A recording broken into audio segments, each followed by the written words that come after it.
High, কেমন আছেন সবাই? আজকের এটি আমাদের থার্ড ক্লাস। আর আজকের ক্লাসে আমরা শিখব কিভাবে ফরম্যাটিং করতে হয়। ডাটা এন্ট্রি করার সময় ফরম্যাটিং বিষয়টা খুবই গুরুত্বপূর্ণ। তো স্ক্রিনে যে আউটপুটটি দেখতে পাচ্ছেন, আজকে সেম টু সেম এরকম একটি আউটপুট আমরা তৈরি করব। তো এখান থেকে আমরা কি শিখতে পারবো? হেডিং কিভাবে দেওয়া যায়, আন্ডারলাইন কিভাবে দেওয়া যায়, তারপরে এই যে এখানে যে ফিল কালারগুলো আমরা ইউজ করছি, এই ফিল কালারগুলো কিভাবে দিব, প্লাস এই যে এই জায়গায় ফিল কালারগুলো ইউজ করছি, প্লাস আরেকটা জিনিস কি শিখবো সেটা হলো সুপারস্ক্রিপ্ট আর সাবস্ক্রিপ্ট। আমরা যখন কোনো ম্যাথের ইকুয়েশন তৈরি করতে যাই, সেক্ষেত্রে আমাদেরকে অবশ্যই এই সুপারস্ক্রিপ্ট সাবস্ক্রিপ্টগুলো লিখতে হয়। তো এগুলা কিভাবে লেখা হয় এই পার্টটাও আজকে টিউটোরিয়ালে দেখানো হবে। তো চলুন কাজে চলে যাই। ওকে, তাইলে আমার কাজের সুবিধার্থে আমি ডান পাশে আগের আউটপুটটি রেখে দিলাম। তো এখানে আমাকে দেখতে হবে আগে আমার কয়টা কলাম লাগবে। তো আমি এখানে কি দিচ্ছি ওইটা আগে আমাকে জানতে হবে যে আমি এই কলামগুলো দিব।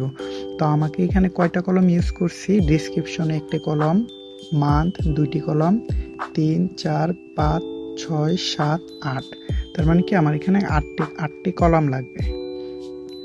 ওকে, তাহলে আমি ফার্স্টে থেকে শুরু করি। প্রথমে কি কোম্পানির নাম থাকে হেডলাইনে। তো আপনারা যে কোম্পানির জন্য কাজ তৈরি করবেন অবশ্যই ওই কোম্পানির হেডলাইন হবে, বা যেই সম্পর্কে কাজটি করা হচ্ছে ওই সম্পর্কে হেডলাইনটি হবে। তো আমি আমার ইচ্ছা মতো একটা হেডলাইন দিলাম।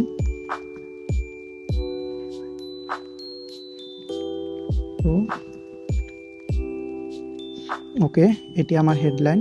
তো এই হেডলাইনটি আমি কিভাবে এরকম ডিজাইন করব ওইটাতে পরে যাচ্ছি, আগে আমি আমার ডাটা এন্ট্রিগুলো শেষ করে নিই। ওকে, সেকেন্ড থাকবে 121/5।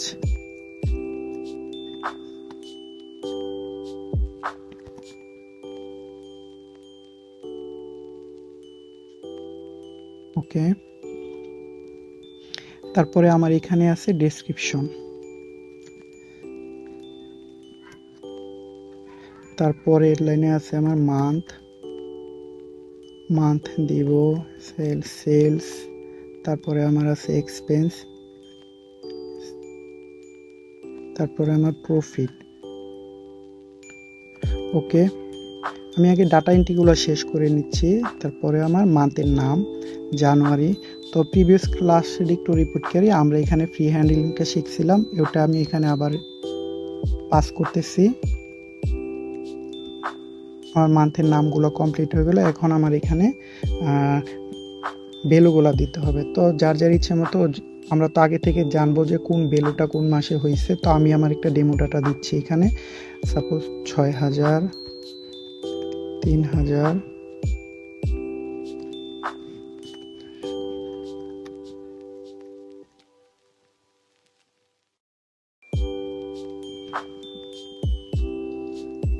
6000। ওকে, এখানে এক্সপেন্স তো অবশ্যই সেলসের চাইতে কম হয়, কোনো ক্ষেত্রে বেশি হয়। যখন রানিং কোম্পানির নতুন ক্ষেত্রে যখন চালু করা হয় তখন দেখা যায় যে সেলসের চাইতে এক্সপেন্স বেশি হয়ে যায়, সেই ক্ষেত্রে আলাদা হিসাব। তো আগে আমি এখন সাপোজ ধরতেছি যে আমাদের সেলসের চাইতে এক্সপেন্সটা কমই হচ্ছে, তাহলে এখানে যেহেতু 6000 টাকা সেলস, এক্সপেন্স কম, আমি 5000 টাকা দিলাম এক্সপেন্স। 2000।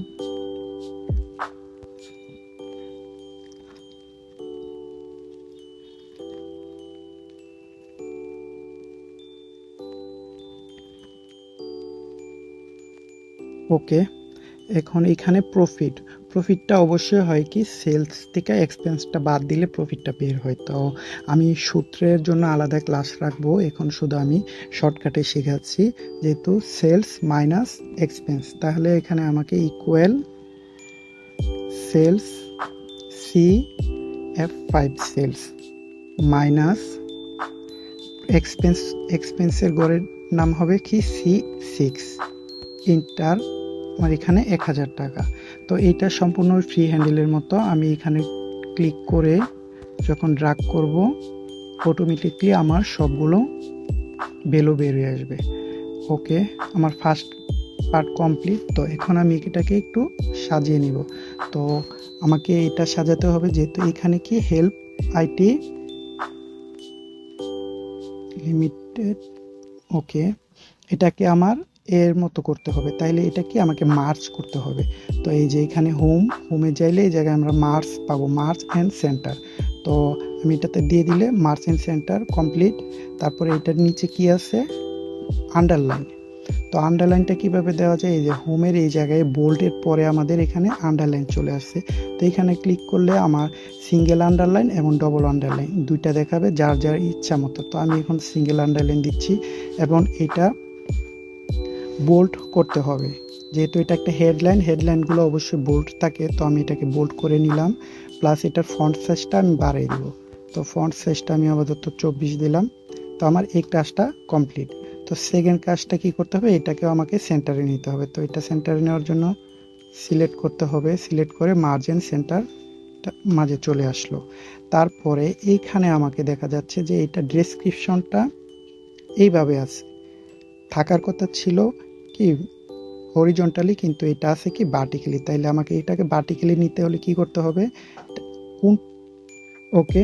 তো এখন আমাকে এই ডেসক্রিপশনটাকে ওরিয়েন্টেশন করতে হবে। তো ডেসক্রিপশনটাকে আগে সিলেক্ট করব, মার্জিন সেন্টার দিব, তারপরে এটাকে আমি সিলেক্ট করে ওরিয়েন্টেশনে ক্লিক করে রাউটেড টেক্সট আপ দিয়ে দিব। তাহলে এটা আমার হয়ে গেল। এখন এটাকে বোল্ড করতে হবে, আমি বোল্ডটা করে নিলাম। প্লাস এটার ফন্ট সাইজটা আমরা একটু বাড়িয়ে দিতে পারি 16।